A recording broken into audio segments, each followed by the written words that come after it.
അവര് പണം സ്വരൂപിച്ച് പള്ളിക്ക് വഴിയൊരുക്കി, പള്ളിയും അവിടെ വന്നു. പള്ളി ഏകദേശം പകുതിയായപ്പോൾ അന്ന് അവർ KNMന്റെ പേരിൽ രജിസ്റ്റർ ചെയ്തത്. ആ ഒറ്റക്കാലത്താൽ അവരെ വിളിച്ചു പറഞ്ഞു, അതിന് ആധാരം മുജാഹിദ് സെന്ററിൽ ഏൽപ്പിക്കണം, ഇത് KNMന്റെ പള്ളിയാണ്. അവര് പറഞ്ഞു, ഞങ്ങൾ നാട്ടിലെ കൂടി പിരിച്ചുണ്ടാക്കി സ്ഥലം വാങ്ങി ഞങ്ങൾ സുരക്ഷിതത്തിന് വേണ്ടി മാത്രം KNMന്റെ പേരിൽ രജിസ്റ്റർ ചെയ്തതാണ്, അത് തരാൻ പറ്റൂല. 4 ദിവസം കഴിഞ്ഞപ്പോൾ ചന്ദ്രികയിൽ APയുടെ ഒരു പരസ്യം. എന്താ പരസ്യം? നിലമ്പൂരിനടുത്ത വടപുറത്ത് KNMന്റെ പേരിലുള്ള സ്ഥലത്തിന്റെ ആധാരം യാത്രാമധ്യേ എന്റെ കയ്യിൽ നിന്ന് നഷ്ടപ്പെട്ടിരിക്കുന്നു, തിരിച്ചു കിട്ടാനാവാത്ത വിധം അത് നഷ്ടപ്പെട്ടു പോയിട്ടുണ്ട്. അതുകൊണ്ട് ഇത്ര ദിവസങ്ങൾക്കുള്ളിൽ തിരിച്ചു കിട്ടുന്നില്ലെങ്കിൽ ഞാൻ അതിന്റെ പകർപ്പിന് അപേക്ഷിക്കുന്നതാണ് എന്ന് AP അബ്ദുൽ ഖാദർ മൗലവി. ചന്ദ്രഗീതി പരസ്യം. ഇങ്ങനെ ഒരു പക്ഷേ AP അറിഞ്ഞിട്ടുണ്ടാവില്ല, അദ്ദേഹം പറഞ്ഞിട്ടുണ്ടാവില്ല. ചിലപ്പോൾ വക്കീൽ കൊടുത്തതായിരിക്കും, അല്ലെങ്കിൽ ചില വക്കീലന്മാരെ കൊണ്ട് കൊടുപ്പിച്ചതായിരിക്കും. AP അറിയണം എന്നില്ല. ഇങ്ങനെ വഴിവിട്ട കളികൾ വന്നു. എല്ലാ സ്ഥാപനത്തിലും കയറിക്കൂടി. ഈ അറബി കോളേജ് എങ്ങനെ ഇക്കോലത്തിലായി എല്ലാവർക്കും അറിയാം, ഞാൻ പറയേണ്ട ആവശ്യമില്ല. പല സ്ഥാപനങ്ങളുടെയും സ്ഥിതി അതാണ്, പല പള്ളികളുടെയും സ്ഥിതി അതാണ്. നാട്ടുകാരെ വിയർപ്പൊരുക്കി അവർ പിരിച്ചുണ്ടാക്കി അവർ സ്ഥാപിച്ച പള്ളികൾ KNMന്റെ പേര് രജിസ്റ്റർ ചെയ്ത് എന്തിന്? സുരക്ഷിതത്വത്തിന് വേണ്ടി. മക്കൾ ഗൾഫിൽ നിന്ന് അധ്വാനിച്ച് പണമുണ്ടാക്കി നാട്ടിൽ സ്ഥലം വാങ്ങി വാപ്പാണ്ട് പല വാപ്പ നിങ്ങളെ പേരിൽ എഴുതിക്കോളി, എനിക്ക് നിങ്ങളെ വിശ്വാസമാണ്. ആ എഴുതിയ സ്വത്ത് പിന്നെ വാപ്പ ഇതിന്റെ സ്വത്താന്ന് വാപ്പ പറഞ്ഞാൽ എത്രമാത്രം അന്യായമാണോ അതിലേറെ അന്യായമാണ് ഇവിടെ കാണിച്ചത്. നാട് മുഴുവൻ തെണ്ടി നടന്ന് പണമുണ്ടാക്കി പിരിച്ചെടുത്ത് കൊണ്ടുവന്നിട്ട് ഈ ഒരു വാക്ക് KNM എന്ന പേരിൽ എഴുതി വെച്ചുവെന്ന ഒറ്റ ലേബിലെടുത്തിട്ടാണ് ഈ പ്രശ്നങ്ങൾ മുഴുവൻ ഉണ്ടാക്കിയത്. ഞങ്ങളൊക്കെ മിമ്പറിൽ നിന്ന് താഴെ ഇറക്കപ്പെട്ടു, നമ്മൾ ആരും പ്രതികരിച്ചിട്ടില്ല. കൊല്ലങ്ങളായി നടക്കുന്ന ഖുർആൻ ക്ലാസ് മുടങ്ങി, ജനങ്ങളുടെ പണം കൊണ്ട് വാങ്ങിയ സ്ഥലത്ത് കിട്ടിയ ഷെഡിൽ ഖുർആൻ ക്ലാസ് മുടങ്ങി ഷെഡ് ഇന്ന് അനാഥമായി കിടക്കുന്നു. തൊട്ടിപ്പുറത്തെ ഹാള് ആഴ്ചക്ക് 1000 രൂപ വാടക കൊടുത്ത് ആ ഖുർആൻ ക്ലാസ് നടന്നുകൊണ്ടിരിക്കുന്നു. അന്ന് ക്ലാസ്സിൽ പങ്കെടുത്തത് 30 ആളാണെങ്കിൽ ഇപ്പോൾ ക്ലാസ്സിൽ 50 ആൾ പങ്കെടുക്കുന്നു. 2 ആൾ മാത്രം പങ്കെടുക്കാതെ മാറി നിന്നു. ആ 2 ആൾക്ക് വേണ്ടി ആ സെന്റർ കൂട്ടിക്കിടക്കുന്നു. ഇത് ന്യായമാണ്? ഇങ്ങനെ ഒരുപാട് സംഭവങ്ങൾ. അപ്പൊ യഥാർത്ഥത്തിൽ തുറന്ന മനസ്സോടെ ചർച്ച ചെയ്താൽ ഇനിയും തീരും. പക്ഷെ അതിന് തുറന്ന മനസ്സ് ആദ്യം വേണം എന്ന് മാത്രമേ ഉള്ളൂ. അല്ലാതെ നിങ്ങൾ പറഞ്ഞ പോലെ തന്നെ ഇവിടെ ജിന്ന് പ്രശ്നമില്ല, ജിന്ന് വാദി എന്നൊന്നുമില്ല. ജിന്ന് ഉണ്ട് എന്ന വാദമാണെങ്കിൽ ആ വാദം നമുക്ക് എല്ലാവർക്കും ഉണ്ട്, അല്ലാത്തൊരു വാദം ആർക്കുമില്ല. എന്നാൽ ജിന്ന് അഭൗതികമാണ്, ജിന്നിന്റെ കഴിവ് അഭൗതികമാണ് എന്ന് അവര് പറഞ്ഞു, അത് അപകടമാണ്, അത് തിരുത്തേണ്ടതുണ്ട്. കാരണം 100 കൊല്ലത്തെ മുജാഹിദ് പ്രസ്ഥാനത്തിന്റെ പാരമ്പര്യവും പ്രമാണങ്ങളുടെ അധ്യാപനത്തിനും അത് ഘടകവിരുദ്ധമാണ്. കാരണം അഭൗതിക കഴിവുകൾ റബ്ബിന് മാത്രമേ ഉള്ളൂ. അത് വിചിന്തനം തന്നെ എഴുതി ഞാൻ നേരത്തെ വായിച്ചു കൽപ്പിച്ചു. ജിന്ന് അഭൗതികമാണെന്ന് ബുദ്ധിയുള്ളവൻ പറയില്ല. എന്നാൽ വിചിന്തനത്തിൽ വന്നു ജിന്ന് അഭൗതികമാണ്. ഈയാക്കണസ്ഥയിൽ മനുഷ്യന് ഒഴിവാന്ന് മതം അറിയുന്നവൻ പറയില്ല. എന്നാൽ ഇപ്പൊ ഇനി മനുഷ്യന് ഒഴിവാണ്. ഇത് അബദ്ധങ്ങളാണ്. അത് തിരുത്തി മുജാഹിദ് പ്രസ്ഥാനത്തിന് ശരിയായ ആദർശത്തിലേക്ക് മടങ്ങാൻ ഈ ആദർശ വഴി നിന്ന് വഴിമാറിപ്പോയി തയ്യാറാവുകയും എന്നിട്ട് ഒന്നിച്ചെന്ന് ചർച്ച ചെയ്യുകയും ചെയ്താൽ അത് തീരും. അത് തീർച്ചയായും 1-2 ആളുകൾ തീർച്ചയായും മാറി നിൽക്കേണ്ടത് പോലുള്ള കാലത്തോളം അത് നടക്കൂല എന്നാണ് ഇപ്പൊ അനുഭവങ്ങൾ നമ്മെ അറിയിക്കുന്നത്. അസ്സലാമു അലൈക്കും. ജിന്നുമായി കാര്യമുള്ള ചോദിക്കാമാണ്. ഷാബിൽ കുരിക്കുഴി. മുഹമ്മദ് നബി സല്ലല്ലാഹു അലൈഹി വസല്ലമ തങ്ങളുടെ ജന്മദിനത്തിനെ പറ്റിയാണ് ഞാൻ ചോദിക്കുന്നത്. നബിദിനം നടത്തുന്നത് ശിർക്കാണോ, ഹറാമാണോ, സുന്നത്താണോ? സുഹൃത്ത് മനസ്സിലാക്കുക, നമ്മുടെ വിഷയം മുജാഹിദ് പ്രസ്ഥാനം വിമർശനങ്ങളും വസ്തുതകളും എന്നതാണ്. നമുക്ക് ഒരുപാട് സംശയങ്ങൾ ഇവിടെ ഇരിക്കുന്ന എല്ലാവർക്കും ഉണ്ടാവും. ഇതെല്ലാം കൂടി ചോദിക്കാവുന്ന ഒരു വേദിയല്ല. ചോദിച്ച സ്ഥിതിക്ക് ഞാൻ മറുപടി പറയാം. അത്തരം വിഷയങ്ങളല്ല ഇനി ചോദ്യങ്ങളായി വരേണ്ടത്. നമുക്കൊരുപാട് വേദികളുണ്ട്. നമ്മുടെ നാട്ടിലൊക്കെ ഉള്ള ഏത് മുജാഹിദ് പ്രവർത്തനം വിളിച്ചു ചോദിച്ചാലും കിട്ടുന്ന കാര്യമാണ്. അവിടെ ഏത് മുജാഹിദിനെ വിളിച്ചിട്ടും എന്താ അതിന്റെ വിധി വെച്ചാലും അവരൊക്കെ പറഞ്ഞുതരും. നമ്മുടെ വിലപ്പെട്ട സമയവും നമ്മുടെ ഊർജ്ജവും ഒന്നും അതിനു വേണ്ടി നമ്മൾ ചിലവഴിക്കേണ്ട കാര്യമില്ല. അപ്പൊ നബിദിനം ആഘോഷിക്കുക എന്നുള്ളത് ശ്രദ്ധിക്കുക, ഷാബിൻ ശ്രദ്ധിക്കുക, നബിദിനം ആഘോഷിക്കുക എന്നുള്ളത് ബിദ്അത്താണ്. നബി സ്വല്ലല്ലാഹു അലൈഹി വസല്ലമക്ക് പരിചയമില്ല, സ്വഹാബത്തിന് പരിചയമില്ല, താബിഈകൾക്ക് പരിചയമില്ല, തബഉ താബിഈകൾക്ക് പരിചയമില്ല, ഷാഫി ഇമാമിന് പോലും പരിചയമില്ല. ഹിജ്റ 630 മരിച്ച മുദഫർ രാജാവ് എന്ന ഒരു ഷിയ രാജാവാണ് അതിന് തുടക്കമിട്ടത്. അത് പിന്നീട് സൂഫികളെ ഏറ്റെടുത്തു, നാട് മുഴുവൻ പ്രചരിപ്പിച്ചു. അതുകൊണ്ട് ബിദ്അത്താണ്. അതിന്റെ ഭാഗമായി ചൊല്ലുന്ന പദ്യങ്ങളിൽ ശിർക്കുണ്ട്. നബിയോട് സഹായത്തിനായി തേടുന്നു, നബിയെ അള്ളാഹുവിന്റെ സ്ഥാനത്തേക്ക് ഉയർത്തുന്നു, നബിയോട് പാപമോചനം തേടുന്നു, നബിയെ എല്ലാം ഭരമേൽപ്പിക്കുന്നു, അതിൽ ശിർക്ക് വരികയും ചെയ്യുന്നു. അതുകൊണ്ട് അത് ബിദ്അത്താണ്, കുറ്റകരമാണ്, ചെയ്യാൻ പാടില്ല. അസ്സലാമു അലൈക്കും. നമ്മൾ ഇന്നേ വരെ ഇൻ തദ്ഉഹും എന്ന ആയത്ത് എഴുതിയിട്ടുണ്ട്. ഇൻ തദ്ഉഹും ലാ യസ്മഉ ദുആഅക്കും വലൗ സമിഉ മസ്തജാബു ലക്കും. ഈ ആയത്തിന്റെ പരിധിയിൽ ജിന്ന് പെടും എന്നാണ് ഇന്ന് 2012 വരെ നമ്മൾ പറഞ്ഞിട്ടുള്ളത്. ഇപ്പോൾ പല രീതിയിൽ വ്യാഖ്യാനിക്കുന്നത്. അതാണ് ഇപ്പോൾ പ്രശ്നം എന്ന് ഞാൻ മനസ്സിലാക്കുന്നത്. കോഴിച്ചനയിൽ ഫൈസൽ മുസ്ലിയാർ സംവാദത്തില് ജിന്ന് മനുഷ്യനെ സംബന്ധിച്ചിടത്തോളം അഭൗതികവും അദൃശ്യവുമായ ജിന്നിനോട് സഹായം തേടുന്നത് ഷിർക്കുണ്ട്, ഹറാമുണ്ട്, വസീലത്ത് ഷിർക്കുണ്ട് എന്നാണ് പറഞ്ഞിട്ടുള്ളത് അല്ലേ? മനുഷ്യനെ സംബന്ധിച്ച് അഭൗതികവും അദൃശ്യവുമായ ഇപ്പോഴത്തെ വിഷയം അത് തന്നെയുള്ളൂ. മനുഷ്യനെ സംബന്ധിച്ച് എന്താണ് അഭൗതികം? ഈമാൻ കാര്യങ്ങളിൽ നാം ഒന്ന് അള്ളാഹുവിൽ വിശ്വസിക്കാൻ, രണ്ട് രണ്ട് മലക്കുകൾ വിശ്വസിക്കൽ. ഇതൊക്കെ ഒന്ന് അള്ളാഹുവിൽ വിശ്വസിക്കുന്നു, രണ്ട് മലക്കുകൾ വിശ്വസിക്കുന്നു. രണ്ട് വിശ്വാസമാണ്. അക്കാര്യത്തിൽ ആൾക്ക് തർക്കിക്കുന്നു ഇരിക്കട്ടെ. എന്റെ ചോദ്യം പറഞ്ഞത് കോഴിച്ചനയില് ഫൈസൽ മുസ്ലിയാർ ഓതിയ ആയത്ത് ഷിർക്കിന് ഈ ആയത്ത് തന്നെ സൂറത്തുൽ അൻആം 128. വസീലത്ത് ഷിർക്കിനും അതേ ആയത്ത് തന്നെയാണ് 128. ഞാൻ വിശ്വസിക്കുന്നു സൂറത്തുൽ അൻആമിലെ 128, 129, 130 ഈ ആയത്തുകൾ പ്രകാരം ജിന്നുമായിട്ടുള്ള എല്ലാ ഇസ്തിംതാഉം നിരുപാധികം ഷിർക്കാണ് എന്ന് വിശ്വസിക്കുന്നത്. ഈ ആയത്തിന്റെ അവസാനത്തിൽ ഞാൻ കാഫിറാണ് എന്ന് സ്വയം സമ്മതിച്ചുകൊണ്ട് നരകത്തിൽ ആപതിക്കും. എങ്ങനെ? ശാശ്വതനായിക്കൊണ്ട് അള്ളാഹു ഉദ്ദേശിക്കുന്ന സ്വയം ഒഴിക്കുക. അത് വ്യാഖ്യാതാക്കള് അത് വ്യാഖ്യാനിച്ചിരിക്കുന്നത് ബർസഖ് മുതൽ ഉയർത്തെഴുന്നേൽപ്പ് വരെ എന്ന കാലഘട്ടമാണ് എന്നാണ് വ്യാഖ്യാനിച്ചിരിക്കുന്നത്. ഞാൻ വിശ്വസിക്കുന്നു ജിന്നുമായിട്ടുള്ള എല്ലാ ഇസ്തിംതാഉം നിരുപാധികം ഷിർക്കാണ് എന്ന് ഞാൻ വിശ്വസിച്ചാൽ ഞാൻ വഴിപിഴവിലാണോ എന്നതാണ് എന്റെ ചോദ്യം. 2-3 കാര്യം നിങ്ങൾ സൂചിപ്പിച്ചു. ഒന്ന്, ഇൻതദ്ഉഹും ലാ യസ്മഉ ദുആഅക്കും എന്നതിൽ ജിന്ന് പെടും എന്നാണ് 2012 വരെ പറഞ്ഞിരുന്നത്. അതിൽ നിന്ന് ഇപ്പൊ മാറി. അതാണ് പ്രശ്നം. ശരി, അതാണ് പ്രശ്നം. ഇപ്പൊ കായക്കൂടി പറഞ്ഞു ജിന്ന് പെടൂല, മലക്ക് പെടൂല, അവരൊക്കെ ദുആ കേൾക്കും. നമ്മൾ നേരത്തെ ക്ലിപ്പ് കേട്ടല്ലോ. അവിടെയാണ് പ്രശ്നങ്ങളുടെ മർമ്മം. നമ്മൾ ഇത്രയും കാലം പറഞ്ഞ ഇൻതദ്ഉഹും, നിങ്ങൾ അവരോട് ദുആ ചെയ്താൽ. ആരോട്? കൽമലായിക്കത്തി വൽ അംബിയായി വൽ ജിന്നി വശയാത്തീൻ. മലക്കാവട്ടെ, നബിയാവട്ടെ, ജിന്നാവട്ടെ, പിശാച്ചാവട്ടെ, ബിംബങ്ങളാവട്ടെ, ആരാണെങ്കിലും ശരി, ലാ യസ്മഉ ദുആഅക്കും, നിങ്ങൾ ദുആ കേൾക്കില്ല. അത് കായക്കൂടി എത്രയോ സ്ഥലത്ത് ഖുർത്തുബി വായിച്ച് വിശദീകരിച്ചിട്ടുണ്ട്. അത് ഇപ്പോൾ മാറ്റി പറഞ്ഞു. ജിന്നും മലക്കും ദുആ കേൾക്കും എന്ന് പറഞ്ഞു. അതാണ് പ്രശ്നം. ഞാൻ നേരത്തെ ക്ലിപ്പ് കേൾപ്പിച്ചു കായക്കൂടി പറഞ്ഞത് ജിന്നും മലക്കും ദുആ കേൾക്കും എന്ന് പറഞ്ഞു. അപ്പൊ നിങ്ങൾ എത്തിയെന്ന് എനിക്കറിയില്ല. നിങ്ങൾ ഉദ്ദേശിച്ചതല്ല, ശരിയാണ്, നിങ്ങൾ ഉദ്ദേശിച്ചതല്ല, പക്ഷെ അങ്ങനെ ഉദ്ദേശിക്കണമല്ലോ. അപ്പൊ ജിന്നും മലക്കും അതിൽ പെടും എന്നാണ് ഞങ്ങളൊക്കെ വിശ്വസിക്കുന്നത്. ഇൻതദ്ഉഹും ലാ യസ്മഉ ദുആഅക്കും എന്നതിൽ ജിന്ന് പെടും. ജിന്നിനോട് ദുആ ചെയ്താലും ഈ ആയത്ത് ബാധകം. അതേപോലെ മലക്കിനോട് ദുആ ചെയ്താലും ഈ ആയത്ത് ബാധകം. ജിന്നും മലക്കും എല്ലാം അതിൽ പെടും. അവരാരും ദുആ കേൾക്കില്ല. കേൾക്കുമെന്ന് സങ്കല്പിച്ചാൽ തന്നെ ഉത്തരം ചെയ്യില്ല. പക്ഷെ ഇപ്പൊ കായക്കുടിയും നാസസുല്ലമി എന്ന ചാരനും പറഞ്ഞു ജിന്നും മലക്കും പെടൂല, അവർ ദുആ കേൾക്കും. പക്ഷെ അനസ് മുസ്ലിയാർ പറഞ്ഞു ദുആ കേൾക്കൂല എന്ന് നമ്മൾ ഇത്രയും കാലം പറഞ്ഞത്. അതെവിടെ പറഞ്ഞത്? അത് നിങ്ങൾ കേൾക്കണം. അതായത് കോട്ടക്ക സംവാദത്തില് ഫൈസൽ ഹസനി പറഞ്ഞു ഇൻതദ്ഉഹും ലാ യസ്മഉ ദുആഅക്കും എന്നതിൽ ജിന്നും മലക്കും പെടുമെന്ന് നിങ്ങൾ പഠിപ്പിച്ചിട്ടുണ്ട്. അത് എടുത്ത് കാണിച്ചു കൊടുത്തിട്ട് മടവൂരികളോട് അനസ് മുസ്ലിയാർ മറുപടി പറഞ്ഞു. ആ ഭാഗം, ആ മടവൂരിയാളതും AP സുന്നാളതും അനസ് മുസ്ലിയാറും ഒക്കെ പാടെ കൂടിയ ആ ക്ലിപ്പുകൾ ഒന്ന് കേൾക്കി. ബാക്കി ഞാൻ പറഞ്ഞുതരാം. ഇല്ല, പിന്നെ ആരാണ് അഹ്സനിക്ക് ഇത് പഠിപ്പിച്ചു കൊടുത്തത്? അത് അഹ്സനിയാണല്ലോ പറയേണ്ടത്. അഹ്സനി പറയട്ടെ, മടവൂരികളിട്ട ക്ലിപ്പിൽ തന്നെ പറയട്ടെ, അഹ്സനിക്ക് ഈ ആയത്തിൽ ജിന്ന് പെടും എന്ന് പഠിപ്പിച്ചു കൊടുത്തത് ആര്? അഹ്സനി പറയട്ടെ. ശുദ്ധ ഖുർആൻ പറഞ്ഞത് എന്താണെന്ന് അറിയുമോ നിങ്ങൾക്ക്? ഓദിക്കോ, ഇൻതദ്ഉഹും ലാ യസ്മഉ ദുആഅക്കും, നിങ്ങൾ അവരോട് ദുആ ചെയ്യുകയാണെങ്കിൽ ലാ യസ്മഉ ദുആഅക്കും, നിങ്ങളുടെ ദുആ അവർ കേൾക്കുകയില്ല. ആരൊക്കെ? ഹനീഫ മൗലവി നമുക്ക് പഠിപ്പിച്ചു തന്നില്ലേ കോട്ടക്കൽ സംവാദത്തിൽ വെച്ച്? അതിൽ ജിന്ന് പെടും, മലക്ക് പെടും, പിശാച് പെടും. ഹനീഫ മൗലവി നമുക്ക് പഠിപ്പിച്ചു തന്നില്ലേ കോട്ടക്കൽ സംവാദത്തിൽ വെച്ച്?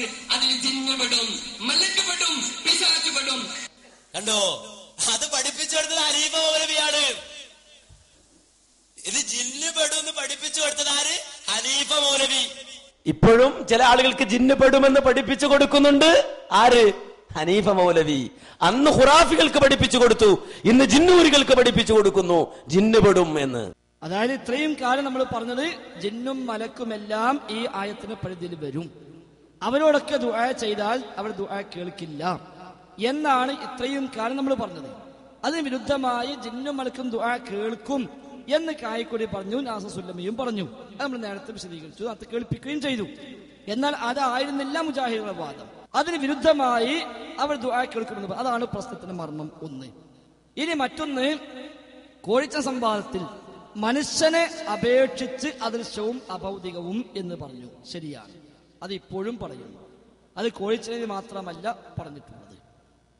അത് ഈ വിഷയത്തിൽ എന്നാണോ ഈ ഉള്ളവൻ സംസാരിക്കാൻ ഇറങ്ങിത്തിരിച്ചത് അന്ന് മുതൽ അത് പറഞ്ഞിട്ടുണ്ട്.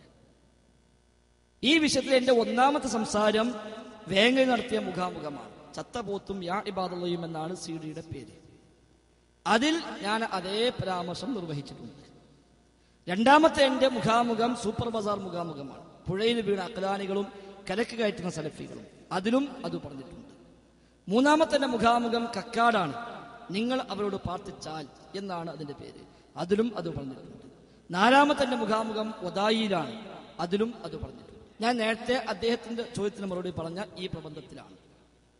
2012 ജനുവരിയിൽ KJ മുമ്പാകെ സമർപ്പിച്ച ഈ പ്രബന്ധത്തിലാണ് ഈ ആയത്തുമായി ബന്ധപ്പെട്ട പരാമർശം എന്റെ ഭാഗത്തുനിന്ന് ആദ്യം വരുന്നത്.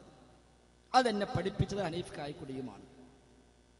ഇങ്ങനെ ആയത്തുണ്ട് എന്നും ഈ ആയത്തിൽ ഇസ്തിൻതായിനെ പറ്റി പരാമർശമുണ്ട് എന്നും അതിൽ പണ്ഡിതന്മാരുടെ ചർച്ചകളുമെല്ലാം എന്റെ ശ്രദ്ധയിൽപ്പെട്ടത് ഹനീഫ് കായിക്കുടി മുഖേനയാണ്. അദ്ദേഹമാണ് ഇത് എടുത്തു കൊടുത്തത്. ഇതിൽ 2012 ജനുവരിയിൽ. അതിനുശേഷം ഞാൻ ഈ വിഷയത്തിലേക്ക് ഇറങ്ങിയത് 2012 നവംബറിൽ വേങ്ങര പ്രോഗ്രാം. ആ പ്രോഗ്രാമിൽ ഞാൻ ഈ ആയത്തോതിയിട്ടുണ്ട്. ഒതായി പ്രോഗ്രാം, അവിടെ ഈ ആയത്തോതിയിട്ടുണ്ട്. സൂപ്പർ ബസാർ പ്രോഗ്രാം, അവിടെ ഈ ആയത്തോതിയിട്ടുണ്ട്. പിന്നീട് 2013 ഫെബ്രുവരി 14 നടന്ന പന്നിപ്പാട സംവാദം, അതിൽ ഈ ആയത്ത് പരാമർശിച്ചിട്ടുണ്ട്. മാർച്ച് 11 കോഴിത്തല സംവാദം, അതിൽ ഈ ആയത്ത് പരാമർശിച്ചിട്ടുണ്ട്. അതിന്റെ ഒരു മാസം മുമ്പ് നടന്ന കൂറ്റനാട് മുഖാമുഖം, അതിൽ ഈ ആയത്ത് പരാമർശിച്ചിട്ടുണ്ട്. അപ്പൊ സംവാദത്തിൽ മാത്രമല്ല ആ ആയത്ത് കൊണ്ടുവന്നത്. ഇനി ആ ആയത്തിന്റെ സ്ഥാനത്തിൽ നിരുപാധികം എല്ലാ ഇസ്തിംതാവും ശിർക്കാണ് എന്ന് താങ്കൾ പറയുന്നുവെങ്കിൽ, ഞാൻ മനസ്സിലാക്കുന്നു ഈ ആയത്തുമായി ബന്ധപ്പെട്ട് ലഭ്യമായ തഫ്സീറുകൾ പരിശോധിച്ചാൽ ഏതെങ്കിലും ഒരു തഫ്സീറിൽ ജിന്നുമായി ബന്ധപ്പെട്ട എല്ലാ ഇസ്തിംതാവും മുത്ലഖൻ ശിർക്കാണ് എന്നൊരു പരാമർശം ഒരു തഫ്സീറിലും കാണാൻ സാധ്യമല്ല. നോക്കിയിടത്തോളം കണ്ടിട്ടില്ല. എല്ലാ തഫ്സീറും നോക്കിയതിനർത്ഥമില്ല കേട്ടോ. നോക്കിയിടത്തോളം കണ്ടിട്ടില്ല. ഒരൊറ്റ തഫ്സീറും പരിശോധിച്ചിടത്തോളം ഈ ആയത്തെ വിശദീകരിച്ച് എല്ലാ ഇസ്തിംതാവും ശിർക്ക് എന്നൊരു പരാമർശം കാണാൻ കഴിയുന്നില്ല. മാത്രവുമല്ല, ജിന്നും മനുഷ്യനും തമ്മിൽ എന്തു കാര്യകാരണ ബന്ധമാണുള്ളത് എന്ന് ചോദിക്കുന്ന ആളുകൾ ഉണ്ട്. അവർക്ക് കൂടി മറുപടിയാണ് ഈ ആയത്തിലെ ഇസ്തംതഅ എന്ന പ്രയോഗം. റബ്ബനസ്തംതഅ ബഅദുനാ ബിബഅദിൻ. റബ്ബേ, ഞങ്ങൾ അങ്ങോട്ടും ഇങ്ങോട്ടും ഉപകാരമെടുത്തു. ഞങ്ങൾ അങ്ങോട്ടും ഇങ്ങോട്ടും ഉപകാരമെടുത്തു. അപ്പൊ ജിന്നിൽ നിന്ന് ഇൻസ് ഉപകാരമെടുക്കുന്നു, ഇൻസിൽ നിന്ന് ജിന്ന് ഉപകാരമെടുക്കുന്നു. ഒരു കാര്യകാരണബന്ധം ഇല്ലെങ്കിൽ ആ ഉപകാരമെടുക്കുന്ന നടക്കൂലല്ലോ. അപ്പൊ ജിന്നും ഇൻസും തമ്മിൽ ഒരു കാര്യകാരണബന്ധമുണ്ട് എന്ന് കൂടി അവിടുന്ന് കിട്ടി. പിന്നെ എല്ലാ ഇസ്തിംതാവും ശിർക്കാണെന്ന് പറയാൻ താങ്കൾ തെളിവായി മനസ്സിലാക്കിയത് ഖാലന്നാറു മസ്വാക്കും ഖാലിദീന ഫീഹാ എന്ന ഭാഗമാണെങ്കിൽ, നിങ്ങളുടെ വാസസ്ഥലം നരകമാണ്, നിങ്ങൾ ശാശ്വതരാണ് എന്നാണെങ്കിൽ തൊട്ടുടനെ പറഞ്ഞു ഇല്ലാ മാഷാ അല്ലാഹ്, അള്ളാഹു ഉദ്ദേശിച്ചത് ഒഴികെ. അതിന് താങ്കൾ പറഞ്ഞത് അത് ബർസഖ് മുതൽ ഉയർത്തെഴുന്നേൽപ്പ് വരെയുള്ള കാലഘട്ടമാണ് എന്നാണ്. ഈ ആയത്ത് നൽകിയ 12 വ്യാഖ്യാനങ്ങളിൽ ഒരു വ്യാഖ്യാനം മാത്രമാണ് അത്. 12 വ്യാഖ്യാനങ്ങൾ ഇല്ലാ മാഷാ അല്ലാഹ് എന്നതിന് ഖുർആൻ വ്യാഖ്യാതാക്കൾ നൽകിയതായി ശ്രദ്ധയിൽപ്പെട്ടിട്ടുണ്ട്. അതിലേറെ ഉണ്ടോന്ന് എനിക്കറിയില്ല. അല്ലാഹു അഅലം. ഫതുഹുൽ ഖദീർ പോലുള്ള ഗ്രന്ഥങ്ങളിൽ ഇമാം ഷൗക്കാനിയെ പോലുള്ളവർ ഈ 12 എടുത്തു കൊടുത്തിട്ടുണ്ട്. അതിൽപ്പെട്ട ഒരു വ്യാഖ്യാനം, നിങ്ങൾ നരകത്തിൽ ശാശ്വതരാണ്, ഖാലിദീന ഫീഹാ ശാശ്വതരാണ്, ഇല്ലാ മാഷാ അല്ലാഹ്, അല്ലാഹു ഉദ്ദേശിച്ചത് ഒഴികെ, അഥവാ ഉദ്ദേശിച്ച കാലഘട്ടം ഒഴികെ, അഥവാ ഖബർ മുതൽ ഉയർത്തെഴുന്നേൽപ്പ് വരെയുള്ള സമയമാണ്. എന്നിട്ട് ഇമാം ഷൗക്കാനി പറയാ ആ വ്യാഖ്യാനം അത് അത്ര ശരിയല്ല, ന്യായമല്ല. കാരണം രണ്ട് കാരണം.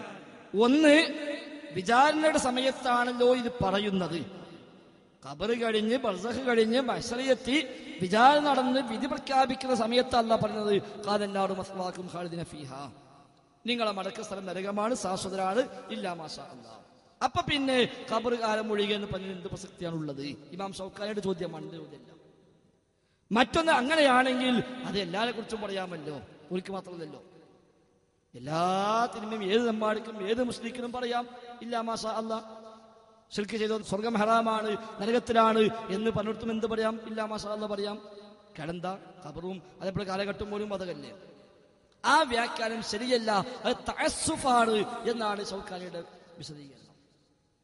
മറ്റൊരു വ്യാഖ്യാനം അദ്ദേഹം നൽകിയത് ഇല്ലാ മാഷാ അല്ലാഹ് എന്ന് പറഞ്ഞാൽ മാ ബിമഅന മൻ, ഇവിടെ മാ എന്നത് മൻ എന്ന അർത്ഥത്തിലാണ്. അഥവാ ഇല്ലാ മാഷാ അല്ലാഹ് എന്ന് പറഞ്ഞാൽ ഇല്ലാ മൻ ഷാ അല്ലാഹ്, അള്ളാഹു ഉദ്ദേശിച്ചവർ ഒഴികെ എന്നാണ് അർത്ഥം. അപ്പോൾ ഇസ്തിംതായ് ശിർക്കായത് മാത്രമാണെങ്കിൽ ശിർക്കായ ഇസ്തിംതായ് ചെയ്ത് പരലോകത്ത് വന്ന് പിടിക്കപ്പെട്ട് വിചാരണമായി നരകത്തിൽ ശാശ്വതരാണ് നിങ്ങൾ എന്ന് പറയുമ്പോൾ പിന്നെ അള്ളാഹ് ഉദ്ദേശിച്ചവർ ഒഴികെ എന്ന് പറയാൻ വകുപ്പില്ലല്ലോ. കാരണം ശിർക്ക് ചെയ്ത നരകത്തിൽ ശാശ്വതല്ലേ, പിന്നെ രക്ഷപ്പെടുന്ന പ്രശ്നമില്ലല്ലോ. പിന്നെ എന്തേ ഇല്ല മൻഷാ എന്ന അർത്ഥം വന്നവിടെ? ഉദ്ദേശിച്ചവർ ഒഴികെ എന്ന് ആരെയാണ് ഒഴിവാക്കിയത്? അവിടെയാണ് ഫത്വൽ ഖദീറൊക്കെ പറഞ്ഞത് അൽ ഇസ്തിസ്നാഉ ലി അഹ്ലി തൗഹീദ്. ഈ ഇസ്തിസ്നാ, ഈ ഒഴിവാക്കി പറഞ്ഞത് തൗഹീദിന്റെ വക്താക്കളെയാണ്. അതേപോലെ ലിൽ ഉസാത്തി മിൻ അഹ്ലി തൗഹീദി, തൗഹീദിന്റെ വക്താക്കളായ പാപികളെയാണ് ഇവിടെ ഒഴിവാക്കി പറഞ്ഞത്. അപ്പൊ തൗഹീദിന്റെ വക്താക്കൾ പാപമെന്ന നിലയ്ക്ക് ചെയ്യുന്ന ഇസ്തിംതാ ഉണ്ട്, അവരെയാണ് ഇല്ലാ മാഷാ അല്ലാഹ് എന്ന വചനത്തിലൂടെ ഒഴിവാക്കിയത്. എന്റെ വ്യാഖ്യാനമല്ല, 12 വ്യാഖ്യാനം നൽകിയതിൽപ്പെട്ട വ്യാഖ്യാനങ്ങൾ. അതുകൊണ്ട് എല്ലാ ഇസ്തിംതാവും ശിർക്ക് എന്ന് പറഞ്ഞാൽ അത് ഒരിക്കലും പ്രമാണം അംഗീകരിക്കുന്ന വ്യാഖ്യാനമല്ല. അങ്ങനെ മുഫസ്സിറുകൾ ആരും വ്യാഖ്യാനിച്ച ശ്രദ്ധയിൽപ്പെട്ടിട്ടില്ല. താങ്കളുടെ ശ്രദ്ധയിൽ ഉണ്ടെങ്കിൽ താങ്കൾക്ക് പറഞ്ഞാൽ നമ്മൾ അംഗീകരിക്കുകയും ചെയ്യാം. ഏതെങ്കിലും തഫ്സീറിൽ ഈ ആയത്ത് വിശദീകരിച്ചപ്പോൾ ഇവിടെ ഇസ്തിംതാഴ് മുഴുവനും മുത്തലഖൻ ശിർക്ക് മാത്രമാണ് എന്ന് രേഖപ്പെടുത്തിയ വല്ല തഫ്സീറും താങ്കളുടെ ശ്രദ്ധയിൽപ്പെട്ടിട്ടുണ്ടെങ്കിൽ താങ്കൾ ഉണർത്തിയാൽ ഇൻഷാ അല്ലാഹ് പരിശോധിക്കാൻ സന്നദ്ധവുമാണ്. അമാനിമൗലിയുടെ തഫ്സീറിൽ അങ്ങനെയല്ലേ എഴുതിയിരിക്കുന്നത്? അല്ല, അല്ലേ, മുത്തലഖൻ ശിർക്കാണെന്ന് അമാനി മൗലവി എഴുതിയിട്ടില്ല. അമാനി മൗലവി ആ ആയത്തിന് നൽകിയത് ഒരു പാരഗ്രാഫ് വിശദീകരണമാണ്. മറ്റൊന്ന്, നമ്മൾ തഫ്സീർ എന്ന് പറയുമ്പോൾ അമാനി പരിഭാഷയല്ല ഉദ്ദേശിക്കാറുള്ളത്. അമാനി പരിഭാഷ എന്നുള്ളത് മുൻകാല തഫ്സീറുകളിൽ നിന്ന് അവലംബിച്ചുകൊണ്ട് മലയാളത്തിൽ അദ്ദേഹം തയ്യാറാക്കിയ വിവർത്തനമാണ്. തഫ്സീർ എന്ന് പറയുമ്പോൾ ഇബ്നു ജരീർ തുബരി മുതൽ ഇങ്ങോട്ടുള്ള മുഫസ്സിറുകൾ രേഖപ്പെടുത്തിയ ഇബ്നു കസീറിനെ പോലുള്ള, മറാഖിയെ പോലുള്ള, റാസിയെ പോലുള്ള, ഖുർത്തുബിയെ പോലുള്ള മുഫസ്സിറുകളുടെ വ്യാഖ്യാന ഗ്രന്ഥങ്ങളാണ് തഫ്സീർ കൊണ്ട് ഉദ്ദേശിക്കപ്പെടുക. അമാനി മൗലവി ഖുർആന് സ്വന്തമായി വ്യാഖ്യാനം പറയുന്ന ആളല്ല. നമ്മൾ ശ്രദ്ധിക്കും, അമാനി മൗലവി അവരൊക്കെ അവർ തഫ്സീറിൽ പറഞ്ഞത് എന്തോ അത് മലയാളത്തിൽ നമുക്ക് എത്തിച്ചു തരികയാണ് അമാനി മൗലവി ചെയ്തത്. അദ്ദേഹം ഖുർആന് സ്വന്തമായി വ്യാഖ്യാനം പറഞ്ഞിട്ടില്ല. അമാനി മൗലവി ഒരു പാരഗ്രാഫാണ് ഇത് വിശദീകരണം ആകെ കൊടുത്തത്. അദ്ദേഹം കൊടുത്തത് എന്താ? ജിന്നുകൾക്ക് ദിവ്യത്വം കൽപ്പിച്ചുകൊണ്ട് അവരെ പൂജിക്കുകയും ആരാധിക്കുകയും ചെയ്യുന്നതിനെ കുറിച്ചാണ് ഈ പരാമർശം. അപ്പൊ എന്ത് മനസ്സിലായി? ദിവ്യത്വം കൽപ്പിക്കുന്നില്ല, പൂജിക്കുന്നില്ല, ആരാധിക്കുന്നില്ല എങ്കിൽ ഓലപ്പറ്റെല്ലാം നിന്നില്ലേ? ദിവ്യത്വം കൽപ്പിക്കുകയും അവരെ പൂജിക്കുകയും ആരാധിക്കുകയും ചെയ്യുന്നതിനെ പറ്റിയാണ് ഖാലിദിന ഫീഹാ എന്ന് പറഞ്ഞത്.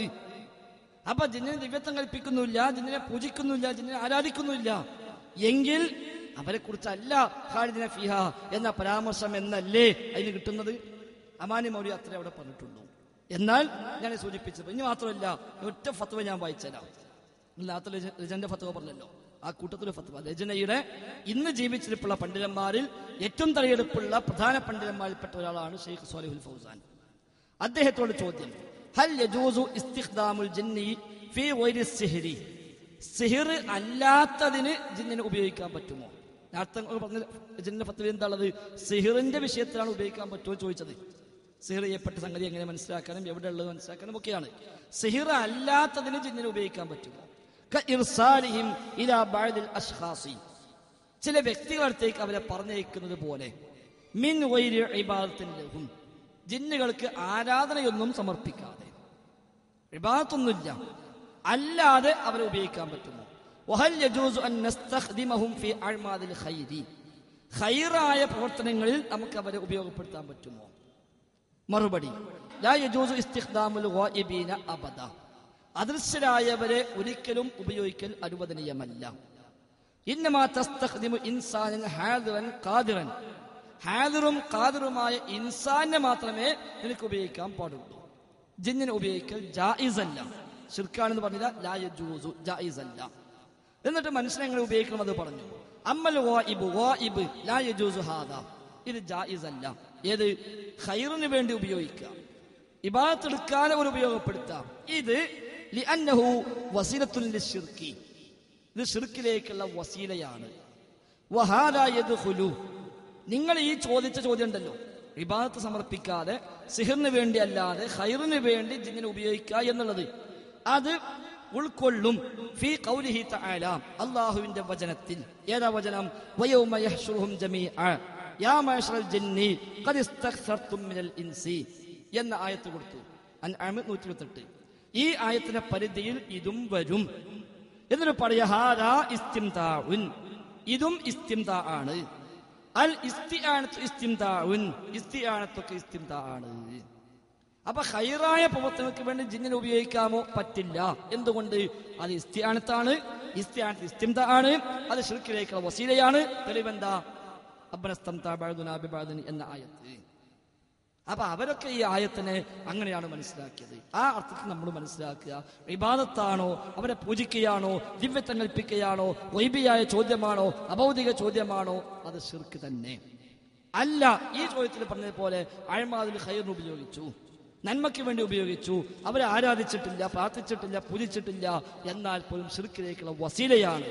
വഹാദാ യദ്ഖുലു ഫീ ഖൗലിഹി തആല, അതും അല്ലാഹു പറഞ്ഞ ഈ ആയത്തിന്റെ പരിധിയിൽ ഉൾപ്പെടും എന്ന് ഇന്ന് സൗദി അറേബ്യയിലെ തലയെടുപ്പുള്ള പണ്ഡിതന്മാരിൽ പ്രധാനിയായ ഷെയ്ഖ് ഫൗസാൻ ഹഫിദഹുല്ലാ മറുപടി നൽകുന്നു. ശരി. എന്റെ പേര് സൽമാൻ എന്നാണ്, മാനാരിക്കാണ് വന്നത്. ദീനിലേക്ക് വന്നിട്ട് ഒരു 6 കൊല്ലമാണുള്ള അള്ളാഹുവിന്റെ അപാരമായ അനുഗ്രഹം കൊണ്ട് ഇതായിട്ടൊരു വ്യക്തിയാണ് ഞാൻ. എന്റെ ചോദ്യം എന്റെ ജീവിത അനുഭവമാണ് ചോദിക്കാനുള്ളത്. എന്റെ സഹോദരന് മാനസിക വിഭ്രാന്തി ഉണ്ട്. എല്ലാ ഹോസ്പിറ്റലിലും കാണിച്ചിട്ട് അയാൾക്ക് മാനസികമായിട്ട് രോഗങ്ങളൊന്നുമില്ല. പക്ഷെ ഈ വീട്ടിലെ അച്ഛനും അമ്മയൊക്കെ പല പല ഈ ജിന്നിനെ വെച്ച് പൂജിക്കുന്ന പരിപാടി അവിടെ ചെല്ലുമ്പോൾ കുറച്ച് നാളത്തേക്ക് ആശ്വാസം കിട്ടും, പിന്നീട് അത് മാറും. പിന്നെ വീട്ടിൽ നടക്കുന്ന എല്ലാ കാര്യങ്ങളും അവിടെ ചെല്ലുമ്പോൾ ഒരു മുൻകൂട്ടി ചോദിക്കും, കറക്റ്റ് നടക്കുന്ന കാര്യങ്ങൾ അവിടെ ചോദിക്കുന്നുണ്ട്. അപ്പൊ എന്റെ ചോദ്യം, ഈ പരസ്പരം ജിന്നുകൾ തമ്മിൽ ഈ സന്ദേശങ്ങൾ ഇപ്പൊ എന്റെ വീട്ടിൽ നടക്കുന്ന കാര്യങ്ങൾ ഇവിടെ എത്തിക്കാൻ അങ്ങനെ ഒരു കഴിവ് ഉണ്ടോ? രണ്ടാമത്തെ കേസ് ഇതുപോലത്തെ ചോദ്യം എന്ന് പറഞ്ഞാൽ, ഈ വീട്ടിൽ തന്നെ ഈ പാമ്പ് മേക്കാടുന്ന അമ്പലമുണ്ട് മാള സൈഡ്. അപ്പൊ ഇത് ഭയങ്കര പേടിയാണ്. അവിടുത്തെ മുസ്ലിങ്ങളടക്കം എല്ലാ ജാതി ആൾക്കാർക്കും ഇപ്പൊ ഭയങ്കര പേടി. എത്ര 5 നേരം നമസ്കരിക്കുന്ന ആൾക്കാരാണെന്ന് പറഞ്ഞാലും ഭയങ്കര പേടിയാണ് എല്ലാവർക്കും. അപ്പൊ ഈ പാമ്പിന്റെ ഒരു ഉപദ്രവങ്ങൾ ഉണ്ടാവുമ്പോ ആ അമ്പലത്തിൽ പോയിട്ട് വഴിപാടും കാര്യങ്ങളും ചെയ്യുമ്പോ അവർക്ക് അതിന് മാറണം. അപ്പൊ ആ അമ്പലത്തിൽ പോയി പ്രാർത്ഥിച്ചു കഴിഞ്ഞാൽ ഉത്തരം കിട്ടും എന്നുള്ളതാണ്. മൂന്നാമത്തെ എന്റെ ചോദ്യം എന്ന് വെച്ചാൽ, എന്റെ അച്ഛനും അമ്മയും പ്രാർത്ഥിക്കുന്ന പ്രാർത്ഥന അത് എന്റെ റബ്ബ് കേൾക്കുമോ? അങ്ങനെ അവർക്ക് ആ പ്രാർത്ഥനയ്ക്ക് റബ്ബ് ഉത്തരം കൊടുക്കുമോ? പൈശാചികമായ ഉപദ്രവങ്ങൾ പല രൂപത്തിലും ഉണ്ടാവാം. അത് കേവലം തോന്നലുകൾ മാത്രമല്ല, അല്ലാതെയും ഉണ്ടാകാമെന്നതിൽ മുസ്ലിം ലോകത്ത് തർക്കമില്ല. കേരള ജമിയത്തുൽ ഉലമയുടെ പേരിൽ പുറത്തിറക്കിയ പുസ്തകമാണ് ജിന്ന് പിശാച് റുഖ്യ ശർഇയ്യ. ഈ പുസ്തകത്തിൽ വ്യക്തമായി അവിഷയമായി പരാമർശങ്ങൾ കാണാൻ കഴിയും. അതിൽ പറഞ്ഞത് പൈശാചികമായ ഉപദ്രവം കേവലം തോന്നലുകൾ മാത്രമാണ് എന്ന ചിന്തക്ക് അടിസ്ഥാനമില്ല എന്നാണ് ഇതിന്റെ 30-31 പേജിൽ പറഞ്ഞത്. പിശാചിന്റെ ഉപദ്രവങ്ങൾ കേവലം തോന്നലുകൾ മാത്രമാണെന്ന് തെറ്റിദ്ധരിച്ചവരോ അപ്രകാരം തെറ്റിദ്ധരിപ്പിക്കുന്നവരോ ഇന്ന് സമൂഹത്തിൽ ഉണ്ട്. എന്നാൽ ഭൗതികമായി തന്നെ പൈശാചിക ഉപദ്രവങ്ങളുടെ പ്രതിഫലനങ്ങൾ ഉണ്ടാകുമെന്നാണ് ഖുർആനും ഹദീസും നമ്മെ പഠിപ്പിച്ചിട്ടുള്ളത് എന്നാണ് ഈ പുസ്തകത്തിൽ. അപ്പൊ അതിൽ തർക്കമില്ലാത്ത വിഷയമാണ്. അതിൽ പിശാച് എങ്ങനെ ഉപദ്രവിക്കും? പിശാചിന്റെ ഉദ്ദേശം നമുക്ക് അസുഖമുണ്ടാകലോ അസുഖം ഭേദമാകലോ അല്ല. പിശാചിന്റെ ഉദ്ദേശം നമ്മെ നരകത്തിലേക്ക് എത്തിക്കലാണ്. ഒരാളെയെങ്കിലും അധികമായി നരകത്തിലെത്തിക്കാൻ കഴിയുമോ എന്നാണ് അവന്റെ ശ്രമം. അതിന് അവനാൽ ചെയ്യാൻ പറ്റാവുന്ന പണികൾ അവൻ ചെയ്യും. അത് പിശാചുകൾ പരസ്പരം അതിന് സഹായികളായി വർത്തിക്കും. അവർ തമ്മിൽ സഹായികളായി ഒരാളെ ഏത് വിധേനയെങ്കിലും ശിർക്കിൽ കൊണ്ടുപോയി ചാടിക്കാൻ ശ്രമിക്കും. ഒരു പക്ഷെ അതിന്റെ ഭാഗമായി അത്തരം കാര്യങ്ങൾ വരാം. അതാണ് എന്ന് ഉറപ്പിക്കാൻ നമുക്ക് നിവൃത്തിയില്ല. അത്തരം പൈശാചിക ബാധകൾ വരുമ്പോൾ ആളുകൾ ചെയ്യുന്ന രീതി പൈശാചിക കേന്ദ്രങ്ങളിലേക്ക് ചെല്ലുക എന്നതാണ്. അമ്പലങ്ങളിൽ പോകുന്നു, അതേപോലെ സിദ്ധന്മാരെ പോയി കാണുന്നു, ബീവിമാരെയും ബാബമാരെയും കാണുന്നു. യഥാർത്ഥത്തിൽ അവരൊക്കെ പിശാചിന്റെ ഏജന്റുമാരാണ്. തങ്ങൾ എന്ന് പേര് പറഞ്ഞാലും ബീവി എന്ന് പറഞ്ഞാലും ഔലിയ എന്ന് പറഞ്ഞാലും സിദ്ധവേഷം കെട്ടി ആരൊക്കെ മുമ്പിൽ വരുന്നുവോ അവരൊക്കെ പിശാചിന്റെ ഏജന്റുമാരാണ്. പിശാച് അവരെ ഇവിടെ തന്റെ ദൗത്യം നിർവഹിക്കാൻ വേണ്ടി ഏൽപ്പിച്ചിരിക്കുന്നു. അവർക്ക് ചില സഹായങ്ങൾ ഇവൻ ചെയ്തു കൊടുക്കുന്നു. അപ്പോൾ ഇത്തരം പ്രശ്നമുണ്ടാകുമ്പോൾ ആളുകൾ അങ്ങോട്ട് ചെല്ലും, തങ്ങളെ പോയി കാണും, തങ്ങൾ ചില പ്രതിവിധികൾ പറഞ്ഞു കൊടുക്കും, അല്ലെങ്കിൽ അമ്പലത്തിൽ പോകും, അവിടെ ചില വഴിപാടുകൾ അവർ നിർവഹിക്കാൻ പറയും. ഇത് ചെയ്യുമ്പോൾ യഥാർത്ഥത്തിൽ ഇവൻ ചെയ്യുന്നത് ശിർക്കിൽ പോയി അകപ്പെടുകയാണ്. ഈ ശിർക്കിൽ അകപ്പെട്ട് കഴിഞ്ഞാൽ പിശാചിന് സന്തോഷമായി. കാരണം എന്താ, ഇവൻ നരകത്തിലേക്ക് കിട്ടി. അവിടെ പിശാച് അവന്റെ ശല്യം തൽക്കാലം നിർത്തിവെക്കും. കാരണം പിശാചിന്റെ ആവശ്യം ഇവനെ ശിർക്കിൽ അകപ്പെടുത്തലാണ്. അത് അകപ്പെട്ട് കഴിഞ്ഞു. ഇനി ആ ശിർക്കിന്റെ വഴിയിൽ നിന്ന് അവൻ കരകയറാതെ ശ്രദ്ധിച്ചാലും മതി പിശാചിന്. അതുകൊണ്ട് തൽക്കാലം ഉപദ്രവം നിർത്തിവെക്കും. ആളുകൾ പറയും തങ്ങളടുത്ത് പോയി തങ്ങൾ വെള്ളം തന്നു, ആ വെള്ളം കുടിച്ചു, പിന്നെ ഉണ്ടായിട്ടില്ല. ശരി ആയിരിക്കാം ചിലപ്പോൾ, കാരണം തങ്ങൾ ശൈത്താന്റെ ഏജന്റാണ്. അതുകൊണ്ട് ആ തങ്ങളിൽ ഇവന് വല്ലാത്തൊരു വിശ്വാസം ജനിച്ചു. അവന്റെ വിശ്വാസത്തിൽ ശിർക്ക് വന്നു, അവന്റെ അവലംബം തങ്ങളായി മാറി. ഇനി ഈ മനുഷ്യൻ തങ്ങൾക്ക് ആളെ കൂട്ടാനുള്ള ഏജന്റായി ഇവൻ വർത്തിക്കും. ഇവന് അടുത്ത പ്രാവശ്യം ഈ അസുഖം തിരിച്ചു വരുമ്പോൾ നേരെ തങ്ങളടുത്തേക്ക് വരും, അല്ലെങ്കിൽ അമ്പലത്തിലേക്ക് പോകും. ഇവന്റെ കൂട്ടുകാർക്കോ കുടുംബങ്ങൾക്കോ അയൽവാസികൾക്കോ പ്രശ്നം വന്നാൽ ഇവൻ പറയും അയാളെ പോയി കണ്ടാൽ മതി എന്ന് പറയും.